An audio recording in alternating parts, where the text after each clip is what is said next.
محمدا رسول الله. Assalamualaikum warahmatullahi wabarakatuh.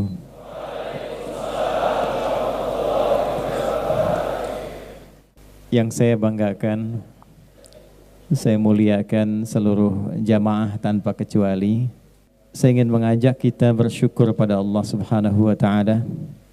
Alhamdulillah, kita yang terpilih oleh Allah Subhanahu wa taala untuk berada di masjid ini, yang boleh jadi tidak semua orang bisa mendapati kenikmatan ini. Saya berangkat tadi dari hotel, saya dengar sayup-sayup, alhamdulillah beragam kegiatan. Ada yang berdendang, bernyanyi, beraktivitas, berolahraga, malam-malam, mungkin ada yang jalan-jalan dan sebagainya. Kita yang dipilih oleh Allah Subhanahu wa taala untuk berada di tempat mulia ini, untuk kembali mengenal tentang diri kita, sehingga kita tahu mengapa kita diciptakan, mengapa kita berada di muka bumi ini, apa tujuan hidup kita sebetulnya, mau kemana kita setelah kehidupan ini berakhir di bumi, kemana kita berpindah, apa yang kita dapatkan. Sebelum kita tercipta, Allah sudah menjelaskan semua pertanyaan tadi, sehingga tidak satu manusia pun beraktivitas di bumi kecuali telah mengetahui tentang jati dirinya.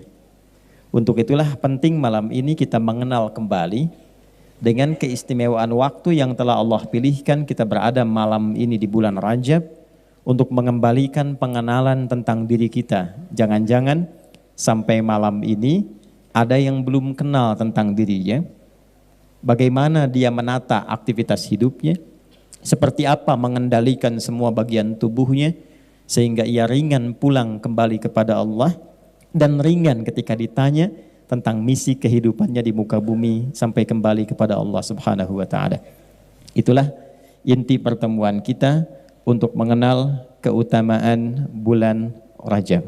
Sekarang dengan singkat kita kenali dulu apa itu Rajab, apa hikmah dari bulan Rajab, apa petunjuk tentang Rajab dalam Al-Quran, seperti apa detil penjelasan Rajab dalam hadis, dan apa kaitannya Rajab dengan siklus kehidupan kita yang kita jalani sampai kita berada di bulan ini dan telah melewati setidaknya dari era Nabi, hijrah itu 1445 tahun. Kita awali dulu teman-teman sekalian tentang Rajab ini dengan mengambil satu hadis Nabi yang menyebutkan namanya terdapat dalam kitab Sunan Abu Daud. Saya detilkan supaya kita lebih mendapatkan banyak referensi. Abu Daud itu nama aslinya Sulaiman. Siapa nama aslinya? Sulaiman dari Sijistan, sehingga dikenal dengan nama Sulaiman As-Sijistani. Punya keunggulan, mudah sekali melunakkan dan menaklukkan hadis. Dalam tanda petik maksudnya kalau disebutkan tahu, oh ini riwayatnya si fulan sampai ke Nabi. Ini statusnya sahih, yang ini dhaif, lemah. Yang ini bermasalah, yang ini benar. Oh maknanya begini. Dulu ada Nabi yang mudah sekali melunakkan besi. Dikenal dengan Nabi Daud alaihissalam. Maka dikenal kitabnya dengan Sunan Abu Daud. Nah, Sunan kan banyak tuh ya. Nah dalam terminologi hadis, dalam definisi hadis, kalau masuk ke kitab hadis, yang dimaksud sunan itu apa? Kenapa Al-Bukhari tidak disebut Sunan Al-Bukhari, tapi Sahih Al-Bukhari? Ini sunan.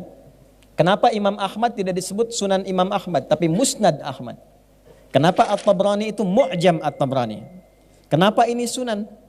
Apa bedanya dengan Sunan Kalijaga, Sunan Ampel, dan sunan-sunan yang lainnya? Secara singkat begini, kitab sunan itu adalah kitab hadis yang disusun berdasarkan urutan fiqih. Ya? Kitab hadis yang disusun berdasarkan urutan fiqih. Jadi dibuka dengan bab taharah, bab bersuci tentang air, nanti masuk ke salat dan seterusnya. Kalau kitab yang disebut sahih, sebetulnya kualifikasinya itu disebut jami' namanya. Jami' kayak Sahih Al-Bukhari itu singkatannya. Nama aslinya Al-Jami' As-Sahih Al-Musnad Al-Mukhtasar min umuri Rasulillah sallallahu alaihi wasallam wa sunanihi wa ayyamihi. Itu nama aslinya. Coba ulangi. Nah, ya. Nah, karena kepanjangan disingkat jadi Sahih Al-Bukhari. Jami itu artinya kitab hadis yang disusun berdasarkan tema-tema yang luas. Imam Al-Bukhari menyusun hadis dengan 97 tema. Tentang legalisasi Nabi, kitab Bad'ul Wahyi. Tentang iman, kenapa iman saya suka naik turun. Kalau sedang naik semangat ibadah, kalau turun sholat fardu pun terlambat. Gimana naikinnya dan dijaga supaya nggak turun-turun. Topiknya tentang kitabul iman. Topik iman, ada 57 hadis di dalamnya. Anda kuliah di sini, ada yang di ITB, di Unpad, di Unpar dan sebagainya, di UPI dan seterusnya. Gimana caranya supaya cepat paham ilmunya, cepat ingat, sulit lupa, mudah menangkap, gampang riset. Dikeluarkan ayat-ayatnya, dikeluarkan detail hadisnya, disebut topiknya topik ilmu. Kitabul ilmi. Turunkan. Itulah jami'. Disingkat karena itu tersambung ke Nabi dan divalidasi sahih, maka sering disingkat dengan kitab sahih. Sahih Al-Bukhari, Sahih Muslim. Kitab Musnad, kitab yang disusun berdasarkan urutan periwayatnya. Misal, ini sahabat Nabi sekaligus istri Nabi sallallahu alaihi wasallam, Sayyidah Aisyah radhiyallahu taala anha. Berapa hadis yang diriwayatkan oleh beliau? Ya, istri Anda, anak Anda perempuan pengen ikut kepintarannya Sayyidah Aisyah. Pengen seperti Sayyidah Aisyah, pintarnya, cerdasnya. Selain ahli Quran, ahli hadis, ahli fikih, ternyata beliau juga ahli di bidang kedokteran. Tidak banyak orang tahu itu. Sampai ulama berkomentar dan semua hampir sepakat. Jika dikumpulkan semua perempuan pintar di muka bumi, tidak akan bisa menandingi kepintaran Sayyidah Aisyah radhiyallahu ta'ala anha. Itulah hikmahnya kenapa Allah memilihkan Sayyidah Aisyah sejak belia untuk dinikahkan dengan Nabi sallallahu alaihi wasallam. Bukan karena kebutuhan seksual, tapi untuk mewarisi keilmuan Nabi sallallahu alaihi wasallam sehingga para perempuan setidaknya tidak ragu untuk bertanya tentang masalahnya. Sayyidah Aisyah meriwayatkan hadis dari Nabi 2210 hadis. Ibnu Abbas berapa? Ibnu Umar berapa? Abu Hurairah berapa? Kalau ingin tahu hadisnya itu, sifat periwayatnya ingin diikuti. Anda pengen seperti Ibnu Abbas pintarnya, berapa hadis dari beliau? Pengen seperti Ibnu Umar fikihnya, cari bagaimana kepintarannya. Pengen seperti satu sahabat, sanad ilmu bahasanya, menguasai bahasa asing dalam 3 hari. Cek hadisnya. Maka nama kitab hadisnya Kitabul Musnad.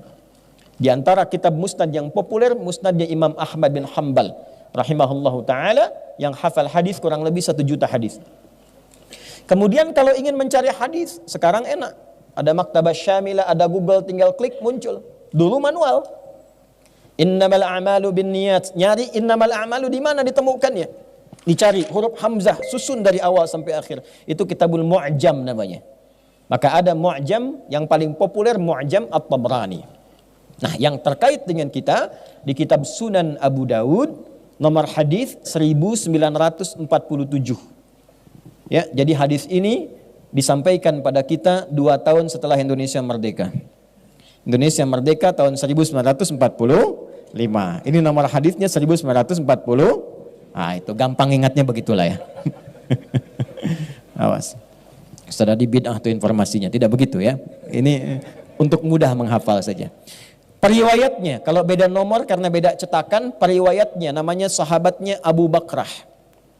Nama aslinya Nufai' ibnul Harith radhiyallahu taala anhu, diriwayatkan dari Nabi sallallahu alaihi wasallam qala, Nabi sallallahu alaihi wasallam bersabda. Saya sampaikan sabdanya.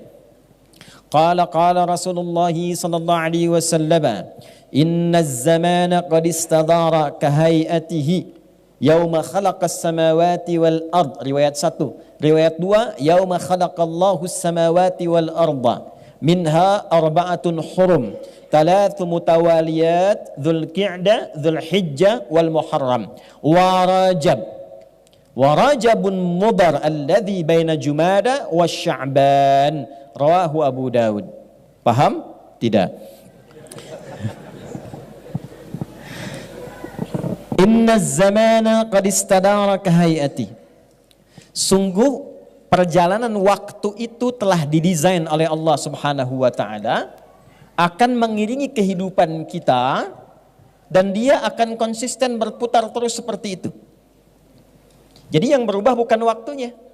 Yang berubah adalah cara kita mengisi waktu itu. Perilaku kita dalam mengisi waktu itu. Itu jam dinding, itu seperti itu aja berputar, nggak ada yang berubah. Sekarang misalnya jam 19:17, nanti akan mutar lagi terus begitu, bolak-balik. Waktu itu perjalanan demikian.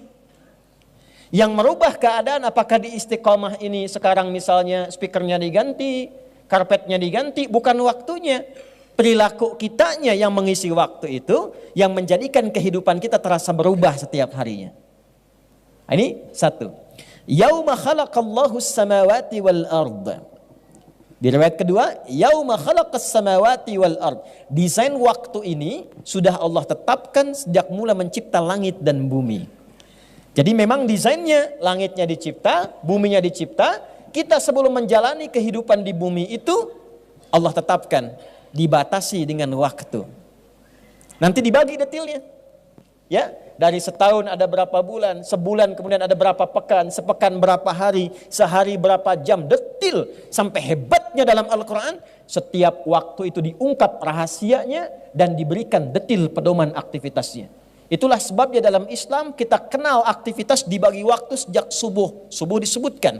Quran surah ke-81 ayat 18. Was-subhi idza tanafas. Dan kenapa waktunya disebut dengan subuh? Itu ada maknanya. Tidak ada satupun kalimat dalam Al-Quran, tidak ada satupun kata-kata dalam hadis kecuali semua mengandung makna.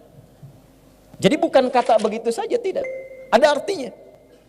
Contoh supaya cepat. Subuh itu dari kata asbah artinya. Sesuatu yang tersusun dengan rapi. Rencana yang telah disiapkan, yang akan dieksekusi. Allah berikan pesan dan dibandingkan kita dengan keadaan alam semesta. Perhatikan kalimatnya. Was-subhi, aku bersumpah demi waktu subuh. Yang saat itu terjadi, idza tanaffas, bersamaan dengan nafas yang keluar dari dalam diri kita, kita sudah siap melakukan apa yang sudah kita siapkan. Maka sejak subuh, tumbuhan tanaffas, mengeluarkan oksigen. Karbon dioksida diserap, oksigen keluar. Anda bayangkan tumbuhan saja waktu subuh sudah mengeluarkan manfaat. Ya, sudah punya rencana. Saya satu kali ke Belanda di Utrecht. Ya, tahu Utrecht? Ya, lampu merah sonoan dikit tuh, ya. Itu kadar Allah tinggal di satu tempat. Tempatnya asri sekali. Depannya kanal, tersambung ke 13 provinsi di Belanda. Suasananya itu masih alami. Pohon-pohonnya, indahnya terasa. Begitu segar udaranya. Tapi terbukti tentang ayat ini, saya coba cek jam berapa subuh di Utrecht ini. Jam sekian. Saya keluar ke balkon hanya untuk menghirup udara 5 menit sebelum subuh. Ternyata yang paling menarik, itu belum tercium segarnya. Belum muncul oksigennya. Begitu masuk waktu subuh sesuai dengan waktu setempat, berubah keadaannya seketika. Yang keluar oksigen, segarnya, indahnya, nafasnya, nyamannya. Jadi Anda bisa bayangkan, tumbuhan saja yang tidak dihisap. Dia sudah punya planning kehidupan, kapan mengeluarkan oksigen, kapan tahan, kapan mengeluarkan karbon dioksida, apa fungsinya. Dia punya rencana kehidupan walaupun dia tidak dihisap. Maka kita dibalik. Kamu hei manusia yang dihisap, yang akan ditanya, yang punya rencana kehidupan. Sejak bangun dari tidur itu, rencana apa yang kamu siapkan yang akan dieksekusi di hari itu. Jadi orang Islam itu sejak bangun, bedanya dengan yang belum beriman, dikatakan muslim di antara tandanya bukan hanya sebab dia sholat, bukan. Salah satunya implementasi dari sholat itu adalah ketika bangun dari tidur di waktu subuh, kita harus sudah punya rencana apa yang mau disiapkan di hari itu. Jadi bukan engke kumaha engke. Ya. Kita siapkan dari sekarang. Jadi begitu mau bangun, sudah siap rencananya. Fa idza faraghta fansab wa ila rabbika. Jam 7 besok mau di mana? Jam 8 ada di mana? Jam 12 kerjakan apa? Itulah sebabnya ketika kita bangun, pancarannya disebut fajar. Dipanggil kita lewat sholat. Quran surah 17. Di ayat ke-78, aqimis salata liduluki syamsi ila ghasaqil laili wa qur'anal fajr. Inna qur'anal fajri kana mashhuda. Bangun kita, dengar panggilan Allahu Akbar, Allahu Akbar, terkoneksi dengan hati kita. Nah, pancaran hati kita yang menyambut itu disebut fajar namanya. Di Quran itu ada fujur, ada infajar, ada fajar, itu beda. Ngajinya kita lengkapi dulu. Kalau fujur itu pancaran negatif yang tak nampak secara kasat mata tapi mengeluarkan sebuah perintah. Contoh, nafsu itu pancarannya disebut fujur namanya. Quran surah 91 ayat 7 sampai 10, wa nafsin wa ma sawwaha fa alhamaha fujuraha wa taq. Nah, di sini ada jiwa kebaikan namanya takwa, lawannya ada fujur. Fujur itulah yang memberikan perintah kepada nafsu untuk memberikan sifat-sifat keburukan. Maka keluar perbuatan su, nafas ketemu su disebut nafsu. Dari mana rumusnya? Di Quran surah ke-12 ayat 53. Wa ma ubarni'u nafsi innan nafsa la'ammaratum bis-su. Ya. Nafas memerintahkan kepada su. Siapa yang perintahkan? Fujur.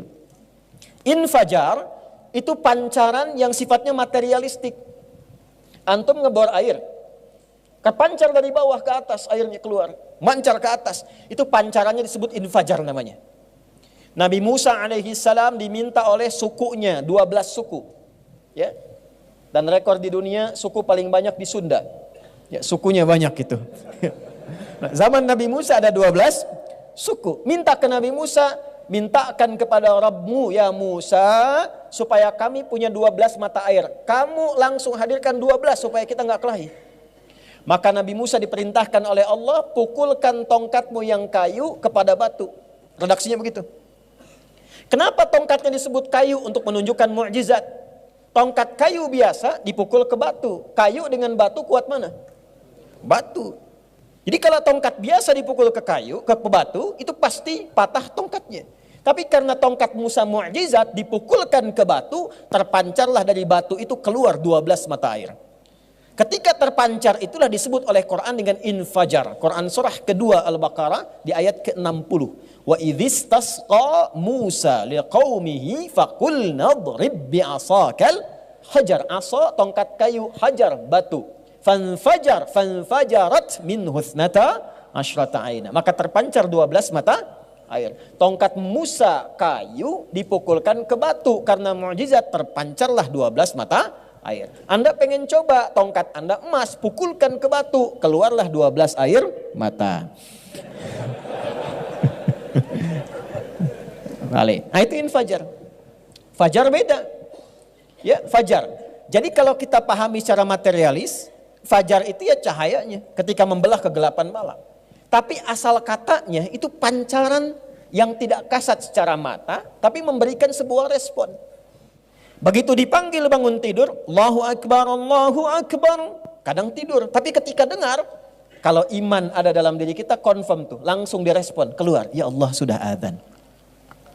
Itu ada di Quran surah ke-8, Al-Anfal ayat yang kedua. Innamal mu'minuna alladzina idza dzukirallahu wajilat qulubuhum. Ciri orang beriman tuh gampang kata Allah. Dan dari ciri inilah kita bisa melihat apakah iman kita itu lemah, sedang atau kuat. Tanda pertamanya, jika diperdengarkan nama Allah, disebutkan nama Allah, ada konfirmasi di hatinya, ada getaran. Itu getaran iman. Dan getaran iman ini beda. Gak sama dengan getaran biasa. Anda punya rasa cinta, ya, cinta pada istri, pada pasangan, pada anak, getarannya beda dengan getaran iman. Ya, ada getaran bikers di sini, saya dengar ada 27 ya komunitas. Itu kan beda ketika Anda bawa motor lihat polisi. Ya, getaran kan? Ada getaran ya. Itu getarannya beda tuh. Ya kan?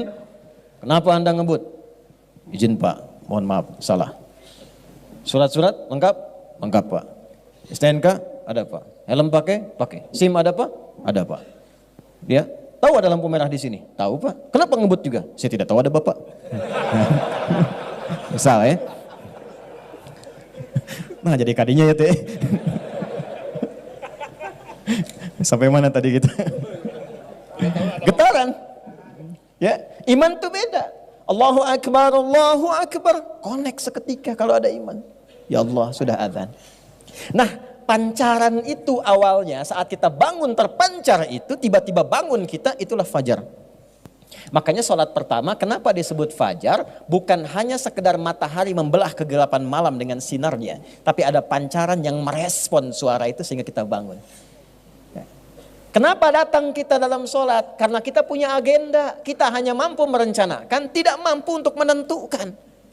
Karena itulah kita bawa agenda kita tadi yang malam sudah disusun. Makanya Nabi mengajarkan sebelum tidur istighfar dulu, evaluasi kegiatan tadi, rencanakan untuk besok. Begitu bangun, masih di hadis yang sama. Abu Daud nomor hadis 1367 dari Ibnu Abbas radhiyallahu taala anhuma. Apa kata beliau? Qala kana an-nabiyyu sallallahu alaihi wasallam idza istayqadha min naumihi fajalasa wa masaha bi yadihi min athari naumihi faqara khawatim Ali Imran.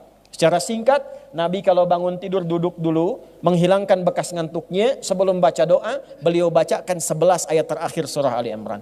11 ayat terakhir itu, itulah kurikulum dasar menjalani kehidupan setiap hari.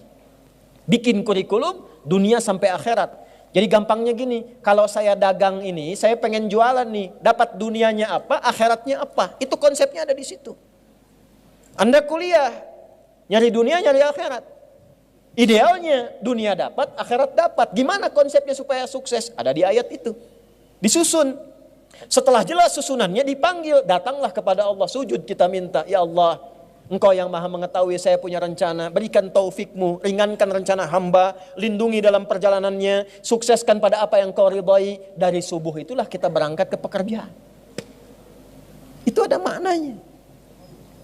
Nah itulah pembuka hadis tadi. Inna zamana qad istadara ka hay'atih yauma khalaqallahu samawati wal ard.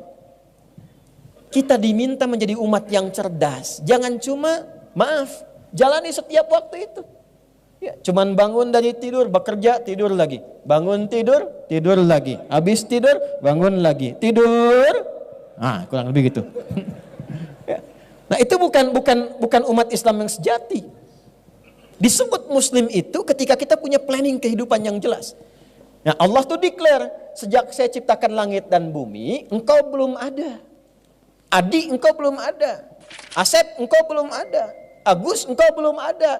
Sejak saya ciptakan sebelum engkau ada, aku sudah desain. Jangan sampai engkau beraktivitas di bumi ini tidak teratur. Tidak terplanning. Gak punya manfaat. Karena yang tidak dihisab pun aku berikan kepada mereka tanggung jawab dan mereka tidak dihisab, tata kelola kehidupan mereka begitu bermanfaat. Tumbuhan, tahu kapan dia mekar, kapan dia kuncup, kapan dia keluarkan oksigen, kapan dia tutup dengan karbon dioksida. Kenapa kamu yang teratur itu yang seharusnya teratur dan dihisab menjadi tidak teratur hidupnya? Waktu itu sudah aku atur dengan begitu teraturnya. Kenapa engkau yang dihisab tidak bisa mengatur waktu dengan sebaik-baiknya? Maka kita punya subuh. Was-subhi idza tanaffas. Kita punya zuhur sampai dengan asar. Wal asr innal insana lafi khusr. Kita punya maghrib. Walillahil masyriq wal maghrib. Kita punya isya sampai dengan selesai. Sehari itu dibagi ke 5 bagian. Dan disitulah rahasianya kenapa kita sholat di setiap pergantian waktu itu. Itu ada maknanya. Siang itu kan bahasa Arabnya nahar. Kenapa kok sholatnya zuhur? Sore itu bahasa Arabnya masa. Kenapa sholatnya asar? Malam itu bahasa Arabnya lail. Lail itu malam. Lail malam. Lailah ada yang istimewa di malam itu. Jamaknya layali, lela, lili, lala. Itu asalnya malam. Ibu leli, ibu malam-malam. Ya. Tapi sholatnya kenapa isya? Kenapa bukan sholat laila misalnya? Kenapa sholatnya isya? Ya, itu poinnya. Semua ada maknanya. Dari semua waktu yang diatur itu kata Allah, aku tetapkan melalui lisan Rasulullah, nanti saya sebutkan ayatnya. Kata Nabi, dan dalam perjalanan masa itu garis besarnya setahun dibagi 12 bulan. As-sanatu isna asyra ya syahra. Dalam setahun itu ada 12 bulan. Minha dari 12 bulan itu arba'atun hurum. Ada 4 yang istimewa. Saya percepat. Thalathun mutawaliyat, 3 bulan beriringan. Dzulqa'dah bulan 11, Dzulhijjah bulan 12, Al-Muharram bulan pertama. Nah, ketemu di sini. Wa Rajabun Mudhar alladzi baina Jumada wa Sya'ban. Dan bulan Rajab yang istimewa letaknya terletak antara bulan Jumada yang ke-6 dan bulan Sya'ban yang ke-8. Kenapa disebut dengan Rajab? Ada apa di balik Rajab? Apa istimewanya Rajab? Itu yang akan kita bahas setelah menunaikan sholat Isya berjamaah insyaallah. Sudah tiba waktu Isya ya? Baik ya. Silahkan disusun saf. Saya tadi sudah jamaah, insyaallah nanti akan dipimpin oleh imam. Setelah Isya kita akan lanjutkan insyaallah. Assalamualaikum warahmatullahi wabarakatuh. Bersyukur pada Allah kita telah menunaikan salat Isya berjamaah beserta amalan-amalan sunnah yang menyertainya. Semoga salat kita diterima oleh Allah Subhanahu wa taala. Salat itu dari kata silah, akarnya sesuatu yang terhubung erat dan kuat. Pernah dengar silaturahmi? Hubungan kasih yang tersambung erat, sulit terpisahkan. Biasanya kalau ada orang kumpul-kumpul, suka disebut silaturahmi. Sebetulnya silaturahmi itu bukan saat kumpulnya. Kalau ngaji ilmu hikmah, silaturahmi itu muncul saat pisahnya. Teman-teman kumpul, nyapa, wajar karena orangnya ada. Tapi kalau terpisah masih ingat dan mendoakan, masih mengingatkan, menjaga. Nah itulah silah. Dia terhubung sekalipun berbeda ruang dan waktu. Ibadah yang melatih kita selalu terhubung dengan Allah. Supaya dalam setiap keadaan kita diingat Allah. Itu ibadahnya disebut dengan sholat. Ya itu yang dimaksud Quran. Surah kedua Al-Baqarah ayat 152. Fadhkuruni adzkurukum. Berzikirlah kepadaku, ingatlah kepadaku, maka aku akan mengingatmu. Nah, salat itu di Quran disebut dengan zikir. Quran surah 20 Thaha ayat yang ke-14. Innani anallahu la ilaha illa ana fa'budni wa aqimis salata li dzikri. Tunaikan salat dengan benar untuk mengingatku. Jadi saat salat kita sedang mengingat Allah, zikir. Makanya kita buang semua urusan dunia ke belakang. Kita katakan Allah yang agung. Allahu Akbar. Dunia buang. Ya. Moge hu akbar tuh. Bikers. Mana bikers? Ya. Buang mogenya. Maksudnya bukan mogenya dibuang begitu. Bukan. Ya, buang dalam benak kita dunia. Ya. Bisnis buang ke belakang. Karena problem orang sholat itu tidak tersambung dengan Allah itu karena saat takbir dunia masih di bawah. Padahal tangannya membuang. Itu ada bukunya. Ya, ada kitabnya. Jadi bukan sembarangan mengangkat, bergerak, berbicara dalam sholat itu ada maknanya semua. Setiap hurufnya ada artinya. Allahu Akbar, buang urusan semua dunia ke belakang dan jadikan hanya Allah yang agung pada diri kita. Itu maksudnya terkoneksi. Kalau benar terkoneksi dari awal sampai akhir itu, dijagalah kita oleh Allah, diingat. Karena kita ingat Allah, diingat oleh Allah. Antum touring, dijaga oleh Allah kalau kita menjaga haknya Allah. Antum bisnis, dijaga oleh Allah. Maka diingatkan ketika ada proyek yang tidak benar, Allah mengingatkan. Tanpa sadar kita kan punya fitrah. Nah fitrah ini punya dua kecenderungan. Kecenderungan pertama, kecenderungan kepada nilai spiritual, agama, ad-din. Itu ada di Quran surah ke-30 di ayat ke-30. Fa'aqim wajhaka lid-dini hanifa fitratallahi allati fataran nasa 'alaiha. Hadapkan, patuhi oleh dirimu sepenuhnya pada ketentuan ad-din. Makanya setiap manusia itu pasti punya kegundahan untuk mencari ketenangan spiritual. Karena saat tercipta itu ada komitmen dengan Allah Tuhannya. Saat hidup mencari. Kan kita itu ada fisik, disebut manusia itu ada fisik, jasmani. Ada akal, aklani. Ada roh, rohani, spiritual. Masing-masing itu butuh asupan. Fisik jasmani butuh makan, butuh minum. Tak makan, tak minum, lemah, sakit, meninggal. Akal butuh makan, minum. Makanan, minumannya apa? Baca Iqra. Analisis afala yanzuruna ilal ibili kaifa khuliqat. Belajar. Ya, lihat tafaqahu fid din. Perbanyak belajar untuk apa? Mengasah akal. Semakin pintar, semakin ringan tugas fisik. Ya, fisiknya ringan, S1 dengan S2 lebih ringan tugas fisik S2 dibanding S1. Ya, pendapatnya banyak S1, pendapatannya banyak S2. S3 begitu. Makin tinggi ilmunya, makin rendah kinerja fisiknya. Tapi hebat, teorinya belum selesai. Pintar boleh, kaya bagus, kuat iya. Tapi kita punya spirit, punya roh. Ini kalau nggak diberi makan, gelisah juga. Banyak orang kaya gelisah. Banyak orang punya kedudukan gelisah. Dan ketika tidak menemukan obatnya, tidak tepat mendapatkan asupannya, bisa diakhiri hidupnya. Untuk apa Anda kerja keras sampai kaya kalau cuma untuk mengakhiri kehidupan? Untuk apa bertengkar dapat kedudukan kalau akhir-akhirnya hanya mengakhiri kehidupan? Capek. Maka fa'aqim wajhaka lid-din, untuk memenuhi kebutuhan fitrah itu, fitratallahi allati fataran nasa 'alaiha. Hei, kembali ke fitrahmu saat engkau diciptakan. Apa diantaranya? Penuhi kebutuhan spiritualmu. Apa menunya? Ad-din. Lakum dinukum. Konsepnya orang memilih mana yang paling enak, paling nyaman, paling cocok. Riset, temukan dengan akalmu. Aku anugerahkan engkau akal, tidak pada hewan. Cari. Ibrahim alaihissalam mempraktekkan. Benar nggak matahari itu Tuhan? Ternyata kok Tuhan tenggelam. Makanya Allah itu simpel sekali. Simpel. Kalau ada orang angkuh, itu dikasih yang sederhana supaya mikir.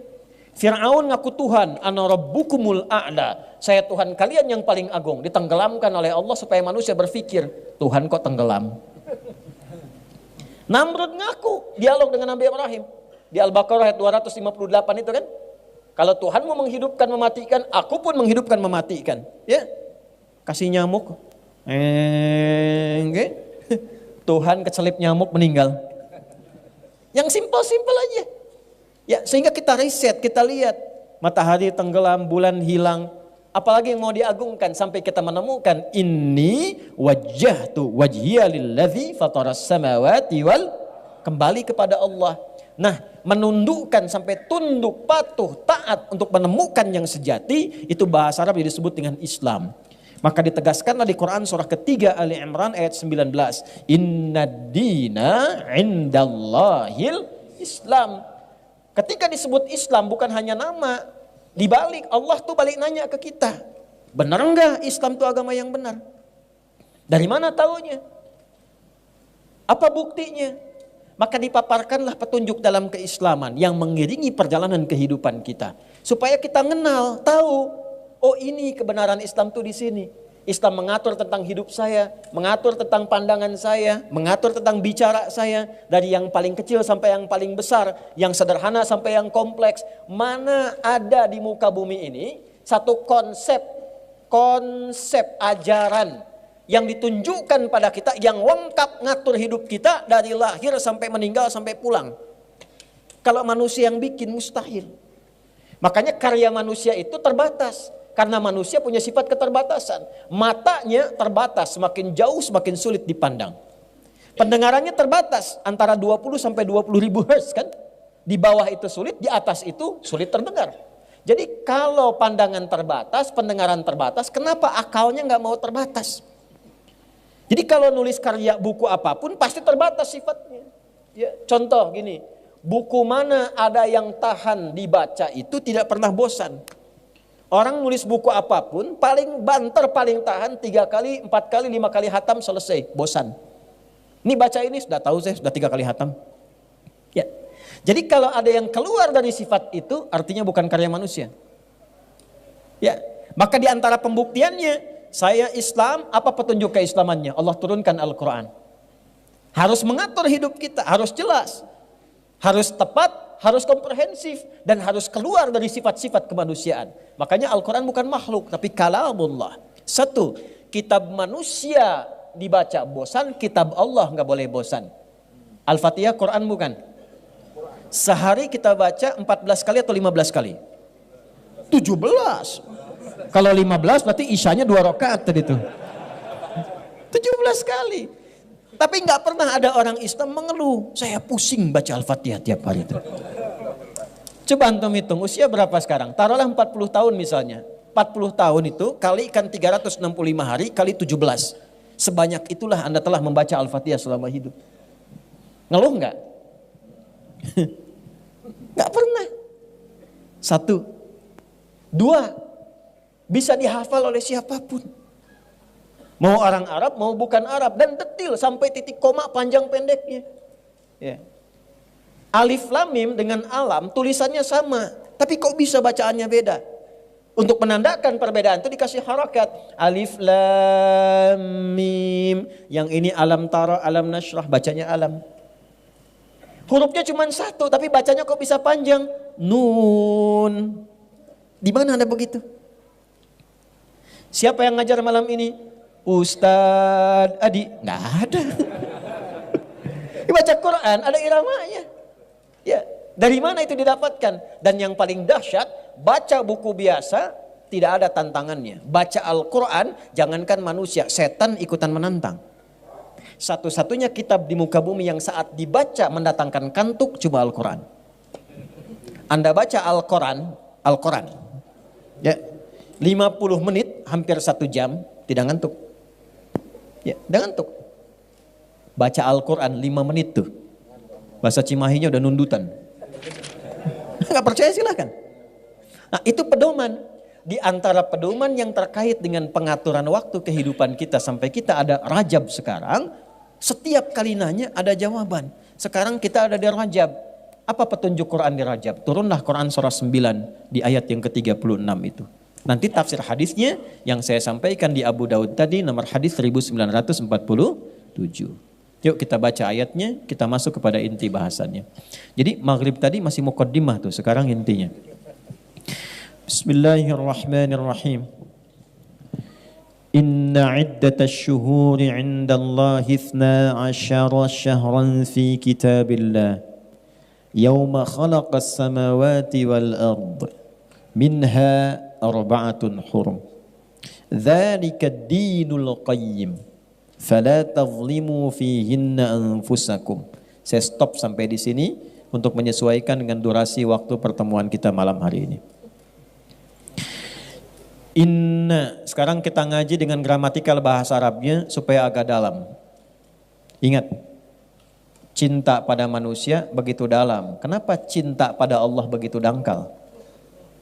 Jadi cintai Allah dengan seutuhnya, maka Allah akan dalam memperhatikan kita dengan sedalam-dalamnya. Itu poinnya. Saya bikin status. Inna harfu nasbin wa tawkidin tansibul isma wa tarfa'ul khabara mabniyun 'alal fathi la mahalla lahu minal i'rab. Inna harfu nasbin wa tawkid, huruf penguat yang menancap pada kolbu yang paling dalam. Harakatnya nasab. Nasab itu tancap yang dalam asalnya, tandanya fathah nanti. Orang Arab tuh berkata, ya sebentar, ada klakson. Pemirsa ada klakson di luar ya, mungkin tidak kedengaran sampai ke sana. Nasabar rajulu asahu fil ard. Seorang menancapkan tongkatnya di tanah sehingga saking kuatnya nggak goyang. Itu nasabah. Kalau ada ayat Al-Quran dibuka dengan inna, artinya tancapkan informasi ini dalam jiwamu yang paling dalam dan jangan pernah goyah. Saking pentingnya bulan Rajab ini, yang termasuk dalam satu di antara 4 bulan hurum, dibuka dengan kata inna, seakan Allah ingin mengatakan, hei, tancapkan informasi tentang ini dalam jiwamu yang paling dalam, jangan pernah goyah. Tansibul isma wa tarfa'ul khabara mabniyun 'alal fathi la mahalla lahu minal i'rabi. Ini akan memberikan nasab pada isim. Isim itu kata, benda. Nama kita disebut isim. Masmuka, siapa namamu? Dari kata sumu, artinya tinggi. Kenapa kita diberi nama dengan isim? Untuk ditinggikan. Karena itu kalau diberi nama, kasih nama yang meninggikan martabat kita. Orang tua kalau mau ngasih nama, kasih yang meninggikan martabat. Ada beberapa sahabat yang namanya diganti oleh Nabi karena menurunkan martabat. Yang kedua, ada yang mirip-mirip setan namanya. Betul, nanti lain waktu kalau kita ketemu lagi, kita ngaji fikih setan. Ya, apalagi makin malam makin asik tuh ngaji itu. Belum pernah dibahas kan fikih setan? Ya. Malaikat ada berapa? Yang tahu kan 10 kan? Ya, tahu 10. Setan ada berapa? Malaikat itu jumlahnya di Quran disebutkan 88 kali. Bukan jumlah malaikatnya, jumlah katanya 88 kali. Setan disebutkan 88 kali. Dari sekian banyak malaikat yang bertugas efektif ya mensupport kita itu 10 nanti. Yang kita kenal. Setan itu dari sekian banyak ada yang provokasi kita itu 9 jenis setan. Dari setan rumah, setan kantor, setan pasar, sampai setan masjid. DKM, jangan salah. Di masjid ada setannya. Jangan salah. Tugasnya 2. Tugas pokok yang pertamanya menggoda DKM masjid. Betul, bukan jamaah dulu, DKM dulu. Jamaah satu digoda, nggak datang, yang lain datang. Tapi kalau DKM digoda, pecah kondisinya, males orang datang. Kenapa nggak ke sana? Males ah, masjidnya aja istiqomah, DKM-nya enggak. Contoh.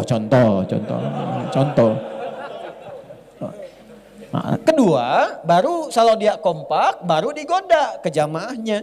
Yang digoda pertama kali dalam sholatnya. Digoda. Nah, tadi kan waktu belum sholat biasa kan, fokus. Begitu mulai bertakbir, kata Nabi di Abu Daud, kalimatnya, fayaqulu syaitanu, maka setan yang bertugas menggoda orang sholat mulai berdinas. Berkata dia, uzkur kada, ingat ini. Maka saat mulai takbir, kita bisa tiba-tiba ingat yang tidak ingin kita ingat. Anda waktu takbir tadi Isya itu, ceramah saya yang ba'da maghrib itu muncul lagi. Padahal Anda nggak pengen ingat itu sebelumnya. Ya. Allahu Akbar. Begitu Anda fokus, langsung jatuhkan tuduhan pada imam. Nah imam tiba-tiba ingat ya.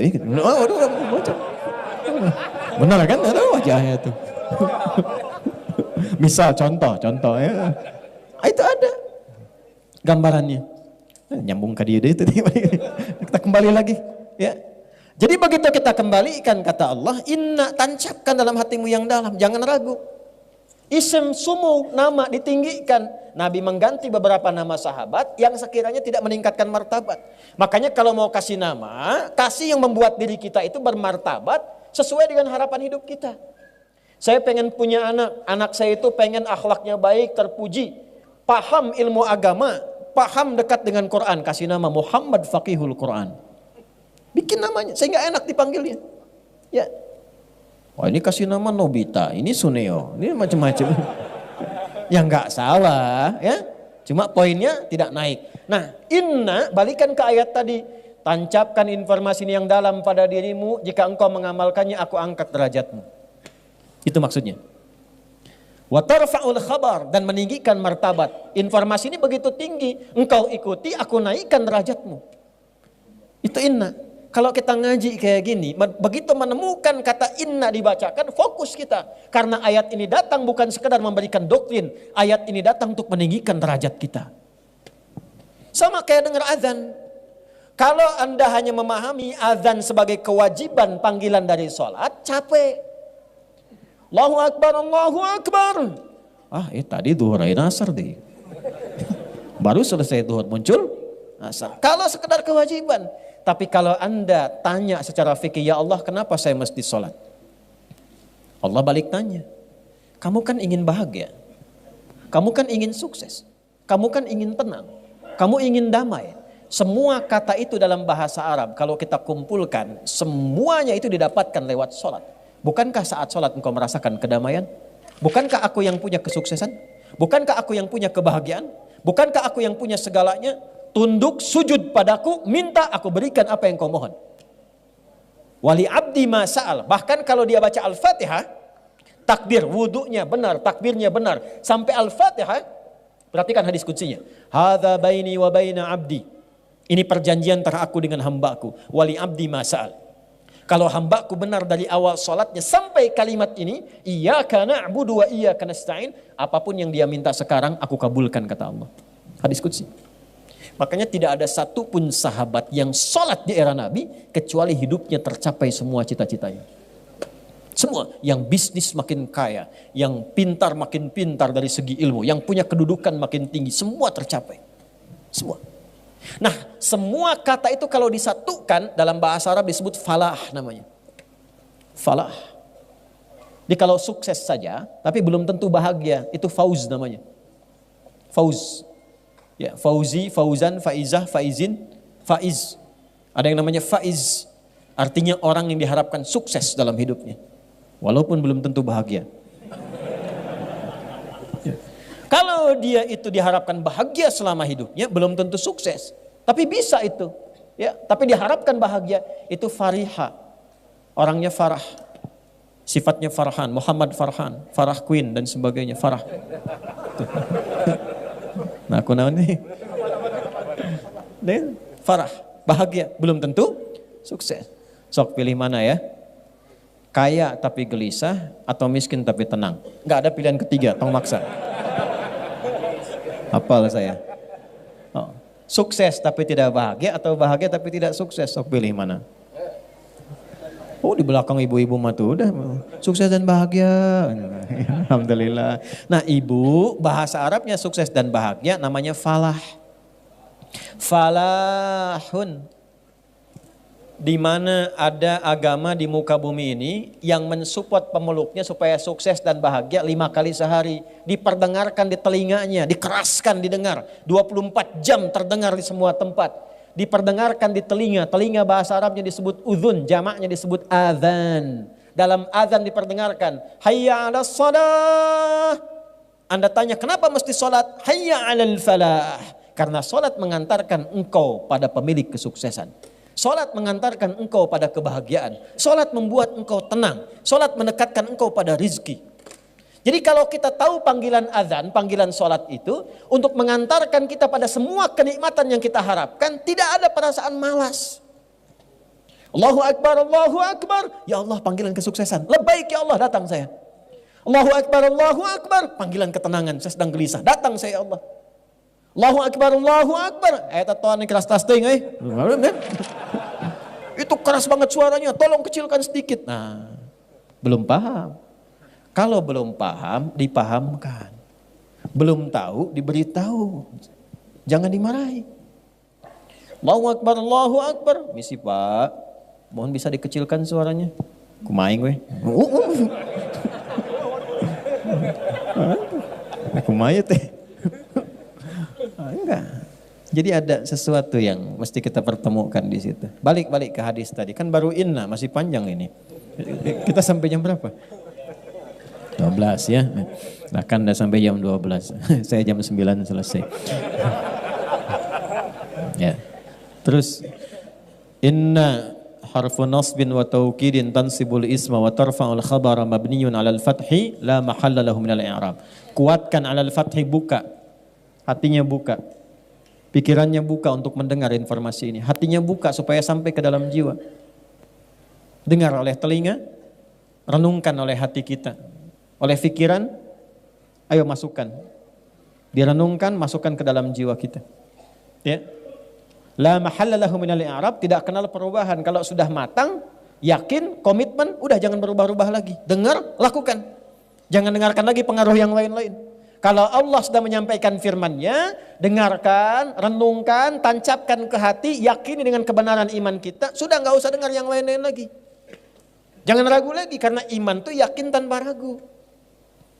Kebanyakan sekarang yang terjadi, yakin ada ragunya. Orang dulu yakin tanpa ragu, begitu dengar, mereka katakan, sami'na wa ata'na, ghufranaka rabbana wa ilaikal masir. Al-Baqarah 285. Sami'na, kami dengar, wa ata'na, kami taati, karena kami yakin. Orang sekarang sami'na wa nanyaina. Kami dengar, kami konfirmasi, tanya lagi. Kenapa subuh mesti 2 rakaat? Kenapa isya mesti 4? Akhirnya lambat mendapatkan capaiannya, banyak nanya. Kalau jelas, langsung lakukan. Apa informasi di ayat itu? Inna iddatasy syuhuri 'indallahi 12 syahran fi kitabillah. Aku tegaskan pada dirimu, tancapkan info ini ke dalam yang paling dalam pada lubuk hatimu, jangan pernah ragu. Buka pandanganmu, resapkan pada jiwamu, jangan terjadi perubahan setelah aku sampaikan firmanku kepadamu. Kala engkau beraktivitas, atur waktumu. Jangan sampai hidupmu tidak teratur. Aku tetapkan setahun sejak mencipta langit dan bumi, ada 12 bulan. Jadi Islam itu punya visi panjang, minimal kita atur agenda setahun ke depan mau ngapain. Jangan cuma tertulis di kalender angka, tapi kegiatannya nggak jelas. Bikin kegiatan. Ini adik-adik mahasiswa nih, ya. Kapan mau lulus? Kapan mau lulus? Berapa IPK-nya saat lulus? Evaluasi, saya setahun kuliah nih, dapat apa setahun kuliah itu? Saya sebelum berangkat ke kampus itu, saya sudah tanya. Saya cita-cita pengen jadi A, saya turunkan. Saya pengen jadi ahli tafsir, pengen dekat dengan Quran, pengen ini itu turunkan. Ilmu apa yang saya dapatkan? Kampus mana yang mendukung cita-cita saya ini? Di mana tempatnya? Ada apa di situ? Saya sebelum berangkat ke Tripoli, tanya kampusnya apa? Kuliah dakwah. Berapa jarak masjid ke asramanya? Saya hitung. Berapa jarak asrama ke perpustakaan? Ke kelas berapa? Di perpustakaan ada berapa ruangan? Kitab apa di ruangan 1 sampai seterusnya? Apa setahun yang bisa saya dapatkan di situ? Sebelum berangkat saya tanya teman-teman di sana, buku apa saja selama setahun diajarkan pertama masuk ke sana? Kita punya peta. Quran surah ke-59 tuh. Ayat keberapa? Ke-18. Ya ayyuhalladzina amanu taqullaha wal tanzur nafsum ma qaddamat. Punya planning sampai ke akhirat. Minimal kata Quran, tata setahun ke depan tuh mau ngapain. Tancapkan ke jiwa. Tuh. Yang belum nikah kapan mau nikah? Hah? Tuh. Yang sudah berumah tangga, bagaimana bisa mewujudkan samara, sakinah, mawadah dan rahmah? Planningkan. Nanti setahun itu bagi lagi. Bagaimana cara membaginya? Indah, semua namanya diatur dari Al-Muharram sampai dengan Dzulhijjah. Setiap 12 itu dibagi berapa bagian? Ramadan kita ngapain, Syawal kita ngapain, Dzulqa'dah ngapain, Dzulhijjah ngapain. Makanya setiap bulan itu ada pedomannya, ada momentumnya. Nih saya tanya nih, potong sapi kurban, kambing kurban itu bulan apa? Dzulhijjah. Orang sehebat-hebatnya puasa, nggak ada yang potong sapi kurban saat Ramadan.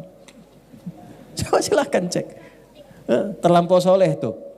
Ya. Walaupun tidak dilarang, tapi tidak disebut dan disifati dengan udhiyah kurban karena ada waktunya. Pertanyaannya, kok bisa di waktu itu? Itu ada urutannya. Kenapa haji di puncak yang terakhir bulannya? Kenapa Al-Muharram di awal dan namanya pakai al? Asalnya bukan Muharram tapi Al-Muharram. Kalau Muharram itu yang dilarangnya, wujud perbuatannya. Misal, maaf, zina Muharram, selingkuh Muharram, mabuk Muharram, korupsi Muharram, menipu Muharram. Hukumnya disebut haram. Hukum zina apa? Haram. Perbuatannya Muharram. Kalau kita ingin komitmen meninggalkan itu, waktu kita meninggalkan semua yang dilarang, tambahkan al di depannya, Al-Muharram. Ya, jadi kenapa tahunnya disebut Hijriyah? Hijrah tambah ya, ikut tak sifat. Jadi kalau Anda ingin ikut berhijrah, ambil sifat-sifat orang hijrah. Hijrah itu bukan sekedar pindah tempat, sifatnya. Hijrah bukan kelompok, bukan golongan, bukan Anda pindah pengajian A ke pengajian B jadi hijrah. Bukan. Bukan pindah ustadz A ke ustadz B jadi hijrah. Bukan. Hijrah itu sifat. Kalau pengen ikut, lihat simbolnya di mana. 12 bulan, tahunnya disebut Hijriyah. Karena di situ ada sifat-sifat kita untuk berhijrah. Al-Muharram kalau pengen hijrah, bagaimana mulainya? Tinggalkan semua yang dilarang oleh Allah dan Rasulnya. Belajar pelan-pelan dari ujung kepala sampai ujung kaki. Allah senang yang memandang itu gimana dipandangnya. Tanya pada iman kita. Maka berhijrah matanya hanya memandang yang Allah dan Rasul perkenankan. Pandang. Nanti iman kita bekerja. Begitu kata iman kita nggak layak dipandang, otomatis dia berpaling. Ghaddul basar. Qul lil mu'minina yaghuddu min absarihim. Katakan pada pria yang masih punya iman, iman membimbing matanya untuk memalingkan dari apa yang nggak boleh dipandang. Lisan begitu, dikonfirmasi. Wasari'u ila maghfirah. Begitu dipalingkan, lisannya istighfar. Allahu Akbar. Keluar dari sini, kan sekarang musim-musim videotron tuh, ya, baligo bergentayangan di mana-mana dan seterusnya. Begitu videotron kelihatan, oh ini ada gambar yang ada auratnya. Itu kalau imannya ada, langsung otomatis dipalingkan. Lisan istighfar, astagfirullah, nggak telat tuh. Dan itu semua bersamaan. Jadi bukan lisannya istighfar, matanya nggak berpaling. Astagfirullahaladzim. Keterlaluan nih yang pasang videotron ini. Gak punya iman ya kayak ini. Ya, nah itu. Tutup carang. Aduh. Itu gambarannya. Jadi semua bekerja. Itulah Al-Muharram, itulah hijrah. Kalau sudah seperti itu, nanti yang salah kosong, yang soleh naik. Ketika kosong yang salah, kosong itu bahasa Arabnya sifar. Sifatnya sofar. Sofar so good. Kalau sudah sofar pasti good. Catat tuh, bikin status. Ya, enggak, ini bukan ngarang-ngarang. Balik lagi, safar nanti. Safar tuh asalnya penduduk Arab tuh keluar. Ya, untuk berniaga dan sebagainya, sehingga kosong. Kosong Mekah, seakan-akan penduduknya itu berkurang. Diambil di era Islam, ditransformasikan, dirubah maknanya sesuai dengan nilai syariat. Pertahankan namanya Safar, tapi ada kaitan dengan Al-Muharram. Begitu salahnya kosong, tumbuhlah yang soleh. Tumbuh itu namanya Rabiul Awal, tumbuh sifat-sifat baiknya. Kalau mau hijrah, tinggalkan yang dilarang. Ya, itulah konfirmasi Sahih Al-Bukhari. Dalilnya di mana? Di Al-Bukhari, Kitabul Iman. Ya, orang hijrah itu kata Nabi, meninggalkan segala yang dilarang. Meninggalkan semua yang dilarang, berpindah kepada semua yang diperintahkan. Begitu pindah, hilang semua yang buruk-buruk itu, yang salah jadi kosong, yang soleh muncul. Ya, maaf. Itu Rabiul Awal. Tapi kadang-kadang kan susah konsisten, istiqamah. Nggak mudah. Kadang ada godaan lagi, pengen ninggalkan riba, kejebak lagi. Ya kan? Riba yang offline ditinggalkan, yang online diikutin. Hah? Dulu pinjaman offline, sekarang pinjaman. Dulu judi offline, sekarang judi online. Tuh, dunia memang sedang tidak baik-baik saja. Sampai Zeus pun ikutan judi. Tuh. Saya bingung, benar-benar sekarang ini. Saya jalan Transformer minta-minta di jalan. Spiderman juga minta sumbangan. Itu kumaha dunia nih. Aduh, ya. Makin malam makin gak jelas tuh ya perilaku manusia itu. Demikian. Jadi tata lagi. Balik. Nah, karena sulit untuk konsisten, kadang-kadang turun Rabiul Akhir. Makanya yang tepat bukan Rabiul Tsani. Rabiul Awal, Rabiul Akhir. Kalau Tsani nanti ada Salis, ada Rabi dan sebagainya. Secara bahasa. Kadang-kadang menata amalan itu yang saleh tidak mudah. Kadang-kadang ada yang berakhir, salah lagi. Ya, makanya untuk konsisten itu istiqamah kan 9 langkahnya. Ya, konsis 1, konsis 2, konsis 3, konsis 4 sampai konsis. Nah, baru ini. Ya. Iya. Paham ya? Itu urutan. Makanya apa yang terjadi? Begitu kemudian turun, datang lagi salah, maka muncullah bulan yang kelima, Jumada. Asalnya bukan Jumadi. Kalau Jumadi itu asalnya orangnya, sifat orang. Jumada itu musim kering, dulu gugur, musim gugur. Gugur. Ya. Jadi orang-orang itu kalau kembali lagi salah, maaf, nanti gugur lagi yang soleh-solehnya tadi. Makanya kalau susah, malas tahajud, malas sholat, malas baca Quran, cek. Quran itu amal soleh bukan? Sholat amal soleh bukan? Kalau amal soleh sulit dilakukan, berarti ada yang salah yang masuk. Gampangnya begitu. Ketika seseorang salah, maka yang soleh gugur. Maka disifati dengan Jumada. Kering. Kering amal solehnya. Ya. Jumadal ula. Tapi jangan putus asa sampai situ. Karena kesalahan pun adalah sifat dasar manusia. Karena punya nafsu dalam dirinya. Tapi bedanya dengan setan, manusia punya takwa. Lihat bedanya. Lihat bedanya. Manusia punya sifat takwa dan nafsu. Malaikat cuman takwa saja, tidak punya nafsu. Makanya wajar malaikat itu sempurna, perfect kemuliaannya. Ya nggak pernah salah. Malaikat tuh nggak kenal salah. Quran surah 66 ayat yang ke-6. La ya'sunallaha ma amaruhum wa yaf'aluna ma yu'marun. Malaikat nggak kenal maksiat. La ya'sunallah. Nggak ada maksiat. Ya, pernah dengar malaikat Jibril korupsi ayat? Nggak ada. Nggak ada.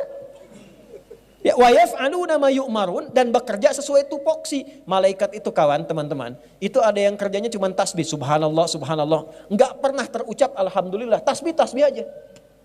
Ada yang tahmid aja, alhamdulillah, alhamdulillah. Terus itu terus dari kita belum ada sampai pulang kepada Allah, itu aja.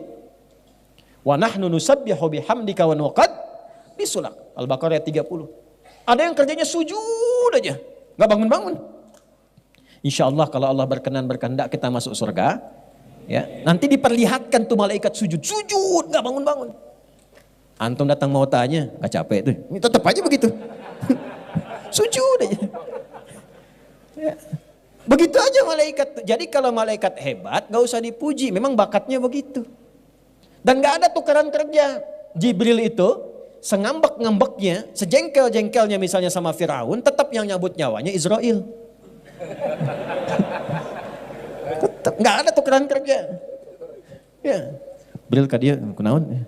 Eta teh ngarakeun bosan Firaun maneh we nyebut lain. Liar orang Firaun cenah dikirim dua nabi teh Islam nih. Aya Musa hese keneh, aya Harun hese keneh. Daihat ya. Daihat kan hese paeh. Ya kan? Daihat 1, Daihat 2 can paeh keneh. Daihat 3 teu paeh-paeh. Ya, Daihat 4 ira paehna. Itu Sunda mah unik dia. Sunda itu unik. Jadi memang di kita itu ada beberapa suku bahasa yang menarik ketika diucapkan dengan daerahnya. Ya. Dan di antara Sunda yang paling unik soreang tuh. Ya. Oh, soreang mah kalau ke Jakarta itu Sundanya luar biasa. Wah. Kamu sih enak begitu. Oh, palebah orang begini. Oh, palebah orang. Ternyata soreang tuh. Kamu enak begitu, palebah orang begini kan, palebah orang tuh.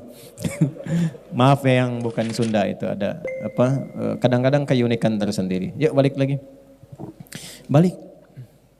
Jadi kalau orang sudah berada di level salah pun, jangan menyimpulkan bahwa tervonis dengan kesalahan. Awas, hati-hati. Dan kalaupun di level soleh, jangan menyimpulkan abadi akan soleh. Karena yang punya sifat baik itu tetap malaikat, gak pernah salah. Sepanjang kita manusia pasti salah. Pasti ada salahnya. Bedanya apa? Malaikat itu takwa saja, kita takwa dan nafsu. Jadi pasti ada potensi salah. Ini kalau sifatnya dibawa ke hubungan suami istri di rumah tangga dan diposisikan dengan benar, itu insya Allah jalannya itu akan baik. Ketenangan, sakinah itu cepat diraihnya. Makanya bahasa Quran di Quran surah keempat ayat 19, kalau pasanganmu berbuat salah, jangan marah dulu.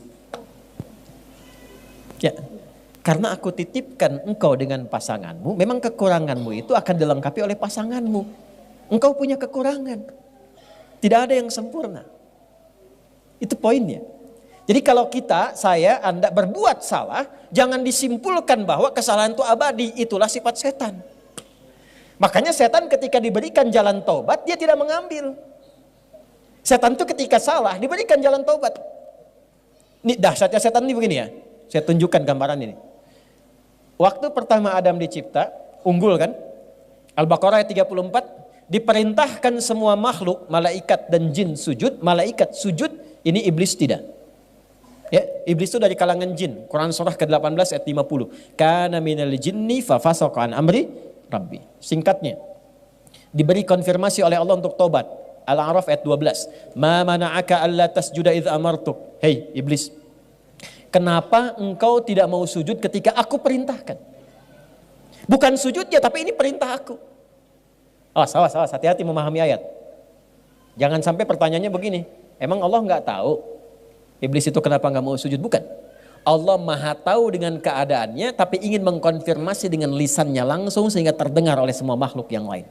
Dan tidak punya kesempatan ngeles dia. Jelas? Kadang-kadang hakim penyidik kan tahu perbuatannya. Cuman ditanya supaya konfirmasi di lisannya.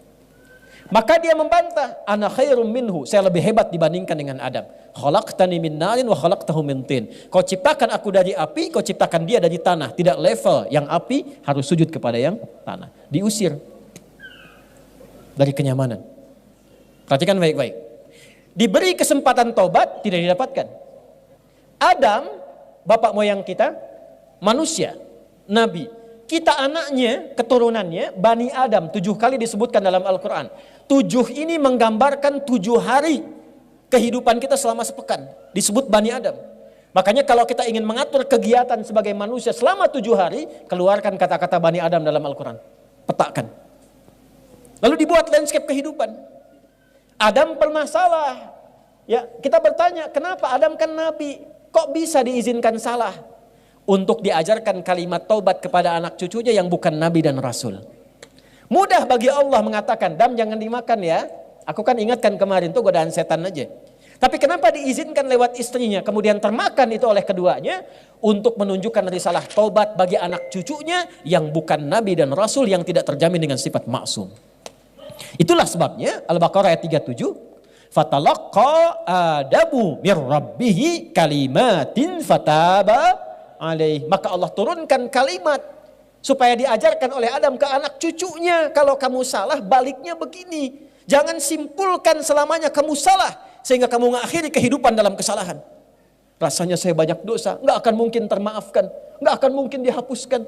Rasanya sulit bagi Allah mengampuni dosa saya. Ingat, itu provokasi iblis yang pertama pada manusia yang berbuat salah. Jadi kalau ada orang menyimpulkan saya salahnya banyak, tak mungkin jadi baik, itu bisikan iblis yang pertama yang pernah dia dapatkan saat terusir dari rahmat Allah Subhanahu wa taala. Kita beda. Ada kisah di Nabi Musa. Nabi Musa itu gelarnya Kalimullah, yang diajak dialog oleh Allah. Iblis tahu dekat dengan Allah, datang ke Musa. Ini kisah riwayatnya valid untuk memberikan contoh pada kita.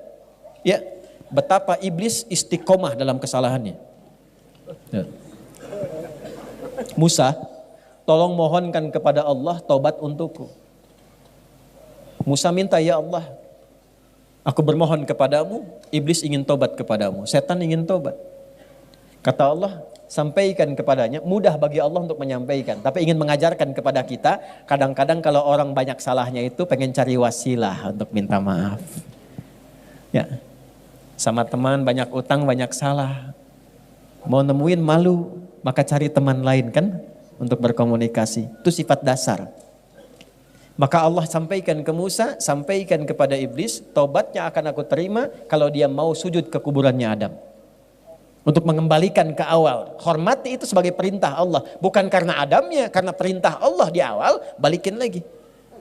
Begitu disampaikan apa kata iblis? Musa, apa enggak berpikir kamu? Saat Adam hidup saja aku enggak mau sujud, apalagi Adam sudah dikubur. Iblis konsisten dengan keiblisannya. Jadi satu-satunya makhluk yang tidak kenal benar itu cuma iblis, setan. Satu-satunya makhluk yang tidak kenal salah cuma malaikat. Makanya malaikat disebutkan 88 kali di Quran, support kebaikan kesolehan, iblis 88 kali, setan maksudnya 88 kali. Ya, dia provokasi keburukan. Jadi sama dalam diri kita itu, kalau bukan kebaikan, muncul keburukan. Allahu Akbar, Allahu Akbar, sudah adzan ya Allah. La ilaha illallah, baru adzan, belum qomat. Bernada suasana itu. Nah, kita manusia, kita di tengah-tengah itu. Tapi tunjukkan, jangan menyimpulkan soleh selamanya sampai merasa suci. Fala tuzakku anfusakum. Hei, jangan mengklaim dirimu suci. Tapi jangan vonis diri sendiri larut dalam kesalahan sehingga tidak mampu menerima taubat. Jangan simpulkan itu karena setan yang punya itu. Itulah bedanya dengan manusia dengan setan. Setan salah, setan tidak tobat. Manusia salah, manusia tobat. Jadi kalau ada manusia salah tidak mau tobat, itu tandanya dia terprovokasi oleh setan. Antum udah bilangnya kenceng, lihat saya lagi. Jelas? Jadi kalau ngaji lebih dalam lagi kita turunkan. Kenapa disebutkan 7 kali? Begitu salah apa? Zikir untuk baliknya. Lengkap. Zikir standar salah, Rabbana zalamna wa illam taghfir lana wa tarhamna lanakunanna minal. Itu kalimatnya siapa yang mengajarkan? Adam, dari Allah Subhanahu wa taala. Ada di mana? Di Al-A'raf. Nanti kalau pernah membunuh misalnya, maaf. Ya. Tapi jangan direncanakan. Habis ini kesel banget orang itu. Paihan siak waing. Hati-hati itu. Orang yang sengaja merencanakan pembunuhan, itu ayat Qur'annya jelas. Dia seperti pesan kafling di neraka. Dengan 5 keistimewaan. Udah neraka, istimewa. Betul, itu ada di An-Nisa. Khususnya di ayat 93-94. Awas, wa may yaqtul mu'midan muta'ammida, siapa yang merencanakan pembunuhan? Pembunuhan berencana. Ya, hati-hati, pembunuhan berencana. Surat 4 ayat 93 sampai 94-nya. Awas, hati-hati. Fajazauhu jahannam, maka seakan-akan dia pesan kafling di neraka jahannam. Khalidan fiha, kekal di dalamnya. Wa ghadiballahu alaihi, 3, Allah murka kepadanya. Wa la'anahu, dilaknat oleh Allah. Wa a'adda lahu adzaban 'azima, dan dijanjikan siksa berlipat. Langsung 5 keistimewaannya. Awas, hati-hati. Tapi ketika ada orang terpleset pada dosa pembunuhan, tiba-tiba Allah kirimkan zikirnya. Zikirnya diajarkan Nabi Musa. Ya, perhatikan kalimatnya. Perhatikan kalimatnya. Rabbi inni, kalau ditarik ke zikir kita, Rabbi inni zalamtu nafsi faghfirli. Ya Allah, sungguh aku berbuat salah pada diriku. Sedangkan engkau yang paling sayang kepadaku. Maka dengan kasih sayangmu aku memohon ampunan kepadamu. Faghfarolah, maka diampunilah dosanya. Ada orang terjebak pada zina. Dosa banyak, kan minal kabair. Ya. Terkumpul dia, menyimpulkan dia. Aduh, bagaimana Allah masih sayang tidak kepada saya. Turun Quran surah ke-39 ayat 53. Kul, sampaikan Muhammad, viralkan pada umatmu. Kul ya ibadiyal ladzina asrafu ala anfusihim la taqnatu min rahmatillah. Katakan, hei hamba-hambaku yang memvonis pada dirinya, apakah aku akan masih mungkin diampuni oleh Allah? Dosaku begitu banyak. Katakan pada orang itu, tanamkan pada jiwamu, jangan putus asa dari kasih Allah Subhanahu wa taala. Pakai lagi rumus tadi. Tancapkan pada hatimu yang paling dalam. Buka dengan pendengaranmu. Pakai renungkan fikiranmu, hadirkan pada jiwamu yang paling dalam. Tanamkan, Allah ingin mengangkat derajatmu. Jika engkau kembali kepada Allah, innallaha yaghfirudz dzunuba jami'a. Allah akan mengampuni semua dosa-dosa yang pernah engkau lakukan. Nanti caranya beda-beda. Ya, kembali kepada jalan yang lurus untuk menata jadi soleh kembali setelah Jumada tadi, tata lagi jadi baik tuh. Ya, nah kembali kepada jalan yang baik itu taubat namanya. Kerel yang benar. Ya. Kerel yang benar. Balik lagi. Maka berakhirlah sifat salah tadi. Dari Jumadal Ula, Jumadal Akhirah. Gugur tuh. Mau hilang. Bagaimana melatih itu? Muncullah bulan yang ke-7 disebut Rajab. Ini asalnya. Jadi jauh-jauh saya nerangkan tadi itu. Nah ini intinya nih. Masuk ke Rajab. Tapi kalau saya nggak ceritain dari awal kan kita nggak paham mau kemana. Kita nggak tahu siklusnya, kenapa dibagi 12, kenapa Al-Muharram, kenapa Safar, kenapa Rabiul Awal. Ternyata ada maknanya. Nah ketika kita ingin kembali, saya pengen jadi baik. Saya nggak mau celah orang lagi. Nggak mau bikin hoax lagi. Taubat saya jadi buzzer. Misal ini. Maaf ya, buzzer. Misal, balik lagi. Ya, makanya ngajinya yang betul. Taubat. Ya, ngaji yang betul nih, belajar sorob, caranya salah tasrifnya. Tabaya tubuh YouTuban. Pas bakayu biku bukan. Ya kan? Ya di tasrif. Balik lagi. Nah, itulah hadirnya Rajab. Makanya Rajab itu disebut bulan ta'zim, bulan mengembalikan kehormatan kita sebagai manusia. Bulan untuk mengevaluasi diri, mengembalikan kehormatan kita di hadapan Allah. Jadi ini bulan terhormat. Rajab tuh, bulan ta'zim, bulan terhormat. Karena manusia diciptakan terhormat, diminta berevaluasi di Rajab. Supaya berlatih. Balik lagi, kenali lagi. Maka apa yang dilakukan ini di bulan Rajab ini? Teruskan ayatnya tadi. Ya, dzalikad dinul qayyim, tatanan 12 bulan selama setahun dengan makna-makna dan nama yang diresapkan itu, itulah ketentuan agama yang lurus. Agama itu harus membimbing penganutnya. Din itu harus mengarahkan penganutnya dengan benar. Punya konsep yang bagus. Bahkan Quran menantang, kalau nggak percaya riset sendiri. Pelajari sendiri. Mana ada tuntunan dalam din, dalam agama di muka bumi ini yang waktunya pun diterangkan maksudnya untuk apa. Kegiatannya apa. Capaiannya apa, petanya bagaimana. Inilah Islam yang lurus kata Allah. Jadi kalau pengen lurus, kerjakan ketentuan dalam Islam dengan benar. Balikin lagi. Bagaimana fungsi Rajab itu? Yang masuk dalam bulan Hurum. Fungsi pertamanya, fala tazlimu fihinna anfusakum. Kalau masuk bulan-bulan Hurum yang 4, Dzulqa'dah, Dzulhijjah, Al-Muharram plus Rajab ini sekarang kita di dalamnya, amalan pertamanya fala tazlimu. Jangan sampai berbuat zalim. Bahasa singkatnya zalim itu maksiat. Jangan berbuat kriminal. Jauhi yang salah. Jadi sekarang ini masa-masanya berevaluasi diri untuk menata diri kita dari yang salah menjadi soleh. Ayo kita mulai rencanakan. Jadi sekarang ini bulan terhormat. Karena itu komennya Ibnu Abbas radhiyallahu taala anhuma, pakar Quran yang diberikan legalitas oleh Nabi, jika ada orang catat kalimatnya, ini kalimat bukan dari saya, tapi statementnya Ibnu Abbas. Pakar tafsir yang kepakarannya langsung mendapatkan legalitas dari Nabi. Turjumanul Quran gelarnya. Jika ada orang Islam yang sengaja berbuat maksiat di bulan Rajab. Maaf, bukan Rajab, di bulan Hurum. Dan Rajab termasuk di dalamnya. jika ada orang Islam yang sengaja berbuat maksiat di bulan-bulan hurum ini, maka dosanya dipandang 2 kali lipat oleh Allah dibandingkan dengan di bulan-bulan lainnya. Jadi kalau ada orang sekarang sengaja berbuat maksiat di bulan Rajab ini khususnya yang kita sedang berada di dalamnya, maka dosanya 2 kali lipat dibanding dengan hari biasa. Kenapa? Karena ini bulan terlarang untuk maksiat, lalu orang sengaja berbuat maksiat. Anda pimpinan di kantor, Anda katakan, hari ini spesifik, semua saya berikan satu larangan ya. Semua karyawan baik laki-laki perempuan, karyawan-karyawati, hari ini dilarang merokok semua. Ya, tiba-tiba Anda temukan satu karyawan yang merokok. Dia melanggar itu, sengaja. Begitu ditetapkan dan dia sengaja melakukan itu. Kira-kira sebagai pimpinan responnya bagaimana? Oke. Nah, itulah dengan logika yang sama Ibnu Abbas menyimpulkan Allah membuat waktu evaluasi sehingga mencas kita kembali, mengembalikan kepada mode yang soleh, yang seutuhnya. Lalu dilaranglah di waktu itu untuk berbuat salah. Ada orang sengaja melakukan kesalahan, melanggar ketentuan Allah tadi. Di bulan latihan meninggalkan yang haram, dia sengaja mengerjakan yang haram. Maka dosanya 2 kali lipat dibandingkan dengan hari biasa. Saking tingginya kehormatan bulan ini.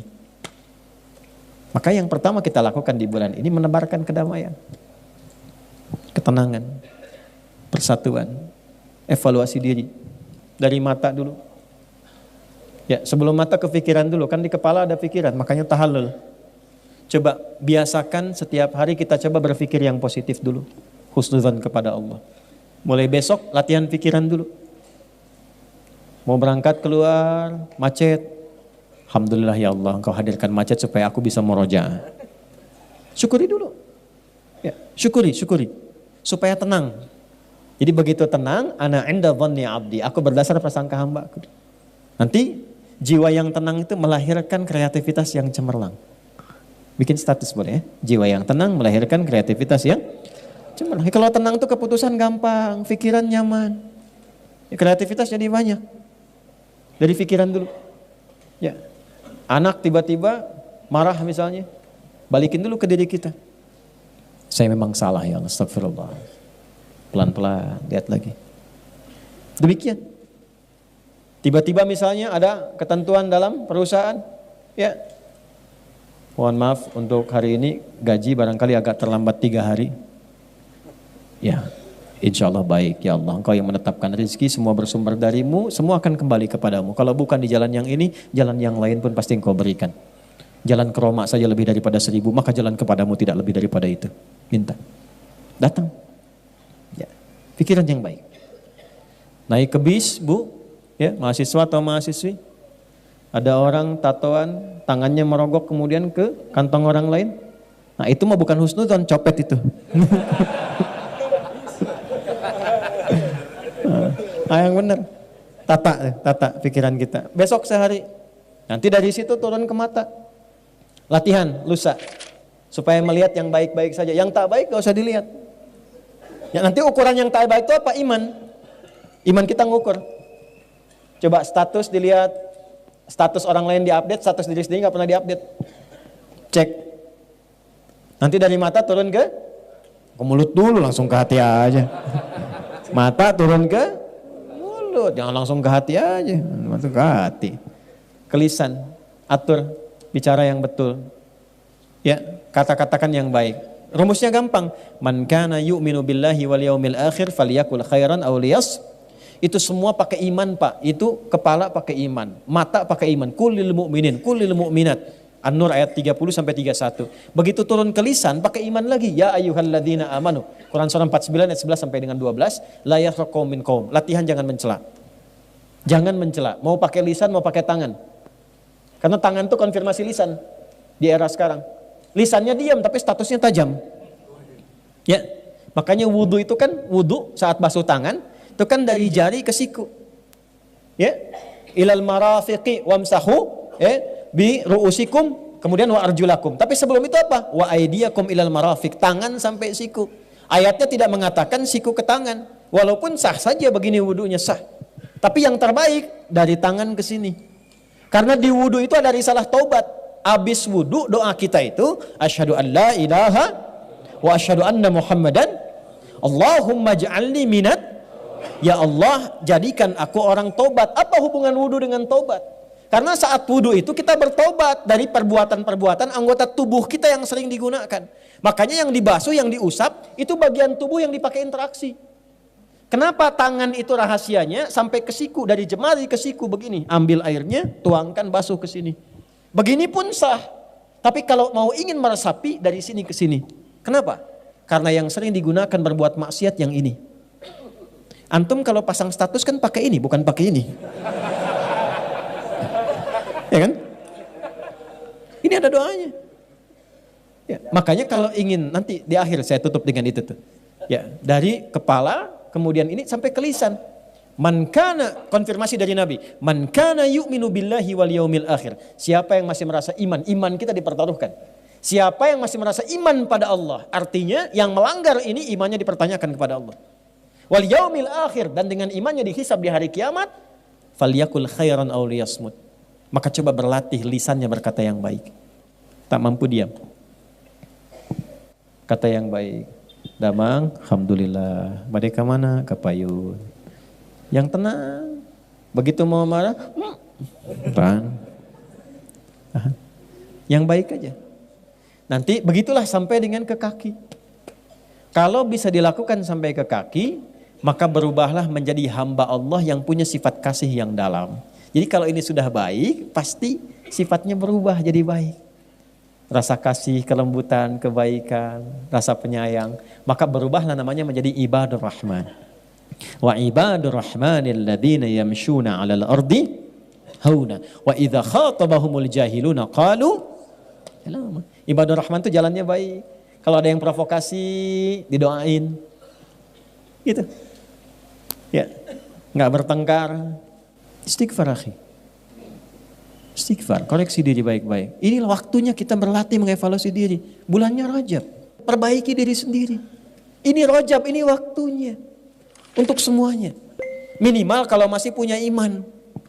Itu aja, minimal kalau masih punya iman. Karena di situ iman kita dipertaruhkan. Tinggal dipilih aja. Kembali damai, tenang. Nyatu dalam kebaikan, saling mendoakan, mengevaluasi diri, itulah Rajab. Makanya disebut Rajab itu at-ta'zim. Kalau sudah baik, maka dikumpulkan amalan di Sya'ban. Makanya Nabi rajin puasa di bulan Sya'ban sampai penuh kadang-kadang. Untuk apa? Persiapan ke Ramadan. Itu poinnya. Maka sebelum sampai ke sana, latihanlah di bulan Rajab. Bagaimana amalan yang bisa mengumpulkan itu? Banyak. Sholat tambah. Karena fungsi sholat itu yang paling pokok itu merubah kita jadi orang baik. Quran surah 29 ayat 45. Innas sholata tanha anil fahsya'i wal. Sumber keburukan cuma dua. Kalau bukan fahsya pasti mungkar. Fahsya itu maaf sumbernya dari nafsu syahwat. Maaf ya, maaf sekali. Zina, selingkuh, LGBT, ya, pornografi, porno aksi dan seterusnya itu fahsya. Jadi tidak mungkin ada orang sholat berbuat fahsya. Itu mustahil. Mustahil. Kecuali sholatnya cuma sekedar formalitas dan tidak benar menunaikannya. Kedua mungkar, semua yang diingkari oleh hati kita. Sumbernya dua, nafsu perut dan akal. Mencuri mungkar, makanya saat dicuri hati kita ingkar. Ya, cek ya, tapi jangan dilakukan, ngecek aja. Jangan dilakukan, awas disclaimer dulu nih. Ya. Jangan dilakukan, cek aja. Keluar dari sini, iseng-iseng pakai sendal orang lain. Ya, bukan diteruskan, bukan. Ya, ini untuk ngecek iman aja, ngecek iman, ngecek fitrah. Begitu Anda pakai alas kaki orang lain, hati Anda pasti akan berkata, itu bukan punyamu. Itu konfirmasi. Karena fitrah iman itu selain fitrah spiritual, fitrah cenderung pada kebenaran. Itu yang dimaksud tanha anil fakhsya'i wal mungkar, itu yang diingkari oleh hati. Hati kita ingkar, nolak itu. Tapi kalau ini nggak berfungsi, dia tetap berkata, jangan. Itu bukan punya kamu. Yang kamu, ada yang lebih bagus lagi itu tuh. Kalau bisa yang itu. Nah, yang bisa mencegah itu dan menghilangkannya, sholat amaliyahnya. Kalau sholatnya benar, khusyuk. Makanya tambah. Ya, jangan hanya di fardunya, tambah sunnahnya supaya merasakan kenikmatan. Latihan. Tahajud. Ya. 2 Quran. Quran itu menjaga kita. Insya Allah kalau yang gelisah ya, sedang punya masalah. daripada bikin status di tempat yang tidak jelas. Buka mushaf, ambil wudhu, buka mushaf, ngadep kiblat. Itu baru buka mushaf saja ada ketenangan tertancap di jiwa kita. Yang paling dahsyat dari Al-Quran, perhatikan ini, Anda buka secara acak bisa keluar ayat yang sesuai dengan perasaan dan keadaan Anda. Dahsyatnya Quran. Ya, satu salat, kedua apa? Quran. Ketiga, jaga wudhu. Wudhu. Dari ujung kepala sampai ujung kaki terjaga. Nah, kalau ingin melakukan satu amalan, yang sekali dikerjakan semua itu ikut, yang soleh naik, yang salah turun. Satu rumusnya. Dan ini amalan penutup yang saya sampaikan di malam ini. Ini rahasia ya antara kita aja nih. Ya. Amalannya asyam. Apa amalannya? Ya, asyam, bukan asyap. Asyam. Siapa ini? Asyam. Puasa. Puasa. Karena puasa itu unik. Puasa itu saat yang bersamaan bisa menaikkan amal soleh dan menekan amal salah. Orang kalau tidak puasa, maaf ya, sekali lagi maaf. Ada orang minta di depan mata belum tentu dikasih. Tapi saat puasa, jangankan yang minta di depan, yang gak ada dicatat. Ramadan datang, berapa yatimnya, berapa fakirnya. Jangankan yang fardu, yang sunnah dikerjakan. Ketinggalan sunnah bisa gelisah. Tapi tidak puasa, biasanya santai saja.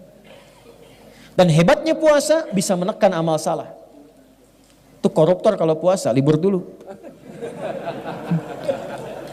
Kok tumben gak aktif? Gak aktif. Ya. Takut batal puasanya.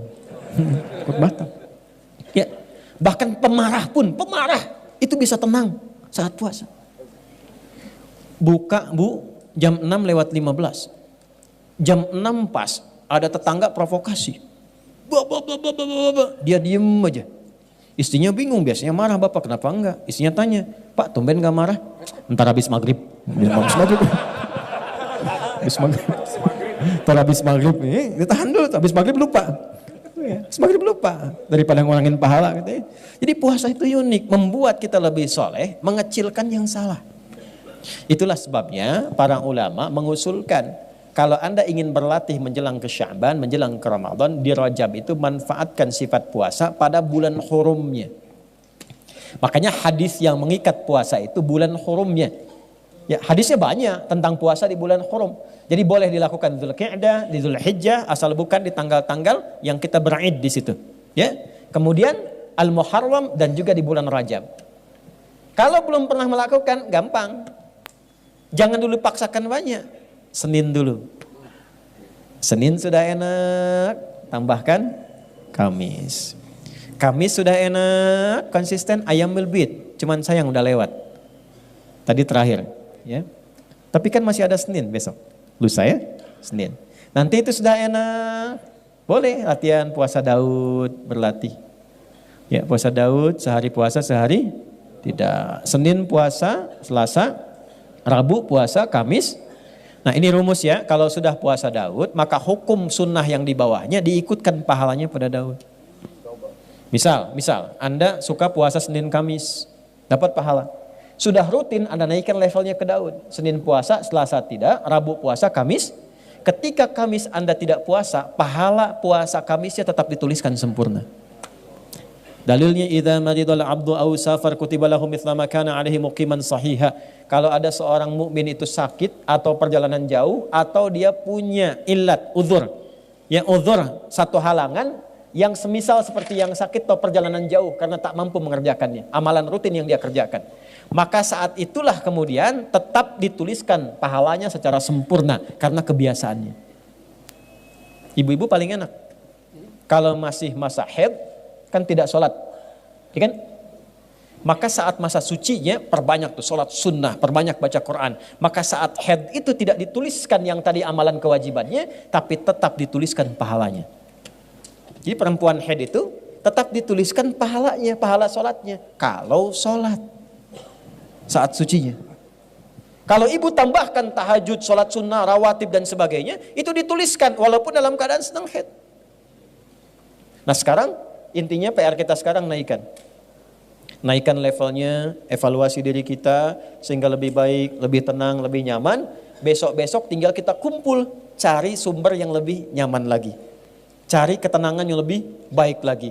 Orang yang bergerak untuk mencari kenyamanan, sumber-sumber air, sumber kebaikan, maka disebut dalam bahasa Arab dengan sya'ban.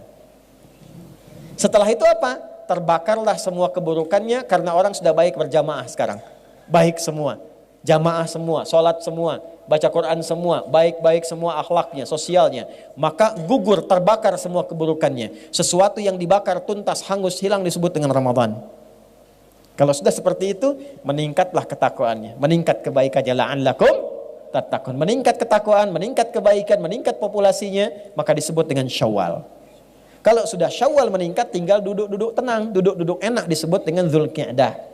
Kenapa? Karena ada refleksi haji, yang kalaupun tidak haji tapi kalau kita takwa, diterima takwanya. La yanalallaha luhumuha wala dima'uha walakin yanaluhu taqwa minkum.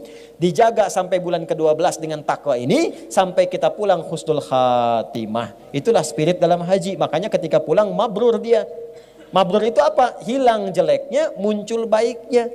Maka yang tidak haji berlatih 11 bulan sehingga hilang jeleknya, muncul baiknya. Begitu dia meninggal dunia sekalipun belum sempat haji, diterima kebaikannya, dipanggil dengan panggilan ibadahnya, ketenangannya. Sifatnya abdun, jamaknya ibadun. Maka muncul kalimat ketenangan. Ya ayyatuhan nafsul mutmainah, dari sifat tumakninah. Tumakninah didapatkan dari ibadah. Ruku'lah sampai tumakninah, sujudlah sampai tumakninah. Tumakninah tenang yang membuat jiwa tenang. Dampaknya ke jiwa. Jiwa yang tenang sifatnya mutmainnah. Dipanggil dengan sifat itu. Ya ayyatuhan nafsul mutmainnah, irji'i ila rabbika radiyatan fadkhuli fi ibad wa ibadur rahman. Pulang kita dengan status ibad. Saat sakarat itulah ditampakkan surga kita dari amalan kita. Kenapa orang itu pulangnya tenang? Karena dia melihat surganya. Dari mana konfirmasinya? Sayyidah Asiyah, isinya Fir'aun, ditempatkan dalam satu surat yang sangat luar biasa. Begitu akan dihukum, akan disiksa dengan siksaan yang luar biasa dahsyat, dia bermohon kepada Allah, Rabbibnili indaka baitan fil jannah. Ya Allah, mohon tunjukkan kuasamu padaku dengan menunjukkan janjimu, bangunkan istana untukku di surga sesuai dengan janjimu. Wa najjini min fir'aun wa amalih, dan selamatkan aku dari siksaan Fir'aun ini dan perbuatan-perbuatannya. Maka apa yang terjadi?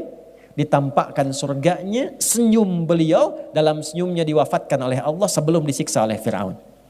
Maka ketika senyum, komen Fir'aun. Ini komennya langsung dislike aja, gak apa-apa. Ya. Dia komen, perempuan bla bla bla, jelek sekali jadi tidak saya sebutkan, mau disiksa kok masih senyum. Dia tidak tahu Allah menampakkan apa yang tidak kasat mata baginya. Maka ditampakkan surganya, diwafatkan sebelum mendapatkan kejaman Fir'aun itu. Jasadnya pulang kepada Allah ya dengan sempurna, dengan penuh dengan kesenyuman. Sekarang Allah sudah tampakkan bukan cuma cerita dan kisah. Anda bisa lihat di YouTube orang meninggal dalam keadaan sujud. Anda bisa lihat di YouTube orang meninggal sedang baca Al-Quran. Anda lihat di YouTube orang meninggal sedang ceramah. Ketika mereka meninggal dalam keadaan baik, masihkah Anda ingin melakukan maksiat? Dan terbayangkah mungkin Anda wafat dalam pekerjaan itu? Elit-elit terbayang kalau sedang nyogok meninggal? Anda terbayang ketika meninggal sogokan meninggal? Ketika mengumpat meninggal? Ketika mencela meninggal? Mau meninggal seperti itu? Maka kembalilah, Rajab mengajarkan kita untuk berevaluasi diri. Itulah peran pentingnya Rajab. Berusaha kita semaksimal mungkin merubah diri di bulan ini. Saya ajarkan satu doa yang paling efektif insya Allah, yang ringan padat, tapi membuat kita cepat berubah jadi baik. Tolong catat ini dengan baik ya. Bismillahirrahmanirrahim. Allahumma paksain. Ayo rekam.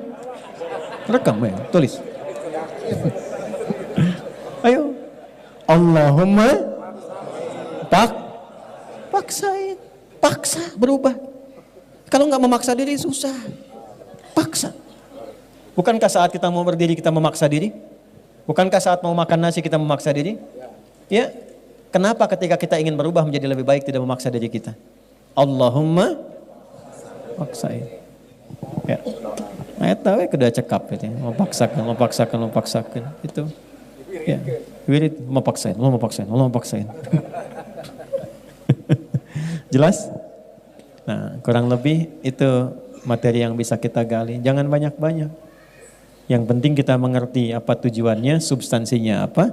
Yang penting prakteknya. Itu poin yang paling besarnya. Teman-teman, pertama terima kasih untuk kebersamaan di malam hari ini. Semoga Allah tuliskan pahala untuk kita semua. Semoga Allah tuliskan kebaikan untuk semua. Saya minta maaf kalau sampai malam ini belum bisa mengajar dengan baik. Sehingga mungkin yang lama belajar belum bisa berubah jadi lebih baik, ya tinggalkan saja saya, cari guru lain. Guru yang baik itu yang bisa membuat kita lebih dekat dengan Allah. Membuat kita berubah lebih baik. Kalau memang mengaji dengan kami, dengan saya khususnya belum mendapatkan itu, tinggalkan, cari guru lain. Dan maafkan saya. Tolong dimaafkan. Teman-teman bikers, saya terakhir kita ketemu bulan Desember 2 tahun lalu ya. Coba dicek dapat apa itu selama ngaji. Kalau belum dapat apa-apa, cari guru yang lain. Ya, teman-teman yang lain juga ya, evaluasi diri di rumah tangga, evaluasi. Pekerjaan, evaluasi. Pada diri kita, evaluasi. Nah, terima kasih untuk DKM Istiqamah. Mudah-mudahan sesuai namanya istiqamah dalam kebaikan. Nah, ini penting sekali. Ya, tadi saya diinfo punya banyak program, ada zakat, ada lajnah, ada macam-macam, ada lazis, ada nampung untuk Palestina, ada segala rupa. Silahkan yang baik-baik saling bekerja sama. Mana yang bisa melakukan, mungkin kita bisa mengumpulkan, orang lain yang menyalurkan. Alhamdulillah, yang penting niatnya ada baik di situ. Ya, semua kita punya peluang untuk berperan dalam kebaikan. Sepanjang kita bisa saling mendoakan dalam kemuliaan insya Allah. Itu yang bisa saya sampaikan. Mohon doa. Hari ini kita akan bergerak lagi ya, dan menyiapkan kembali agenda berikutnya. Tapi saya ingin mengkonfirmasi sebelum menyelesaikan ini dengan kita berdoa bersama-sama dengan kebaikan. Jelas apa yang saya sampaikan? Saya ulangi, jelas yang saya sampaikan? Paham insya Allah? Baik. Nah, ada ayat yang menarik di Al-Maidah itu, khususnya di ayat ke-100. Ketika Allah menyampaikan, tapi ini khusus bagi orang beriman, karena itu panggilannya pakai iman. Ya ayyuhalladzina amanu la tas'alu an asya'a in tubdalakum tasukum. Hei orang-orang yang masih merasa punya iman, jika uraian penjelasan sudah jelas disampaikan kepadamu dan engkau paham, maka jangan banyak dipertanyakan lagi. Karena ciri orang beriman ketika jelas paham dilaksanakan. Semakin banyak ditanya, semakin akan menjadikan keterangan itu menjadi lebih tidak jelas lagi. Jelas tadi uraiannya? Paham? Ada pertanyaan? Nah, iman dipertaruhkan, iman, hati-hati. Ya, itu hanya penutup saja untuk keakraban. Kita berdoa, mudah-mudahan doa kita dikabulkan oleh Allah Subhanahu wa taala. Allahumma taqabbal minna innaka antas samiul alim wa tub alaina innaka antat tawwabur rahim. Allahumma nashkuruka hamdan kama ya Allah kama yanbaghi li jalali wajhikal karim wa azimi sultani. Allahumma nahmaduka hamdan kama 'allamtana an nahmadak wa nashkuruka syukran kama 'allamtana an nashkurak. Antal muqaddim wa antal muakhir bi yadikal khair innaka 'ala kulli syai'in qadir.